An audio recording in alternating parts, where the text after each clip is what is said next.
আসসালামু আলাইকুম। যুক্তরাজ্যে বাংলাদেশি শিক্ষার্থীরা সেপ্টেম্বর ইনটেকে বেশি আসে কেন? প্রথম যে কারণটি হলো সেটি হলো সেপ্টেম্বর ইনটেকে পার্ট টাইম জব বেশি পাওয়া যায়। কারণ এখানে তখন সামার চলে, সামারে প্রচুর জব অপরচুনিটিস খুলে যায় অনেকের জন্য। সো দ্বিতীয় যে কারণটি হলো আপনি এখানে অ্যাভেলেবল কোর্স পাবেন। যেহেতু যুক্তরাজ্যে অনেকগুলো ইনটেক আছে সেপ্টেম্বর, জানুয়ারি, মে, জুন। এর মধ্যে তাদের যে প্রধান ইনটেক সেটি হলো সেপ্টেম্বরে। সো এই ইনটেকে আপনি আপনার একাডেমিক যে পড়াশোনা আছে সেই পড়াশোনার মতো আপনি অ্যাভেলেবল কোর্স পাবেন। আর সেখান থেকে আপনি যেটা পছন্দ করেন সেটি বেছে নিতে পারবেন। আর অন্য ইনটেকগুলোতে কোর্স কিছুটা কমে যায় বা সেখানে সিটটা কিছুটা কমে যায়। সো দ্যাটস ওয়াই সেপ্টেম্বরটাকে বেছে নিতে পারেন।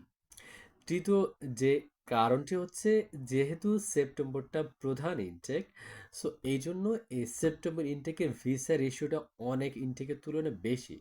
সো এই জন্য আপনি অ্যাপ্লাই করলে আপনার যদি ডকুমেন্টস ঠিক থাকে, আপনার রিকোয়ারমেন্টসগুলো যদি ফুলফিল হয়, তাহলে আপনি ইজিলি ভিসাটা পেতে পারেন। আর চতুর্থ যে কারণটি হলো সেটি হলো আমাদের দেশে আহ, যে নাতিশীতোষ্ণ অঞ্চলে থেকে আমরা যে এখানে আসবো, হঠাৎ করে ঠান্ডায় সবাই অ্যাডজাস্ট হতে পারে না। জানুয়ারিতে আসলে আসলে প্রচণ্ড ঠান্ডা, সেটা আসলে অনেকের জন্য দুর্বিষহ মনে হয়, এমনকি আমার জন্য হয়েছে।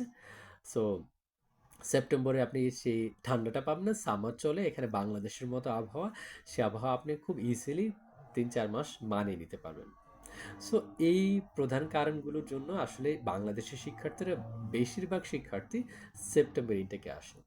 আসলে সব ইনটেকে আসে, সব ইনটেকে কিছু ভালো মন্দ কিছু সুযোগ সুবিধা আছে। এগুলো আসলে খুব মেজর কিছু না। বরং আপনি যখন প্রস্তুতি নিয়েছেন, অ্যাজ সুন এজ পসিবল যদি আপনি উচ্চশিক্ষার জন্য আসতে চান তাহলে চলে আসতে পারেন, সেটা আপনার জন্য মঙ্গলজনক হবে। সো যারাই যুক্তরাজ্যে পড়াশোনার জন্য আসতে চান, আপনাদের সকলের জন্য শুভকামনা থাকবে। দেখা হবে লন্ডনের রাস্তায় যে কোনো সময়, যে কোনো দিন। সে প্রত্যাশা আজকের মতো বিদায় নিচ্ছি। আপনারা সকলে ভালো থাকুন, সুস্থ থাকুন। আল্লাহ হাফেজ। আসসালামু আলাইকুম।